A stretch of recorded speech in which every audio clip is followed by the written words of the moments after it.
हाय मु गीता मु आम गाँव रुहे।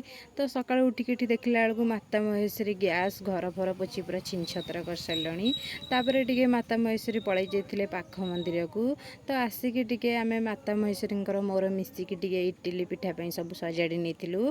जेहेतु आज चित्त लगी अमावास्या मो बापांकर ओषा। तो अमावास्या मो बापा धान जिनस खाती ना कहीं सांग मैंने धान जिनस खाती नहीं टे कमेंट करके जनइबे मु तो जानी सांग मैंने।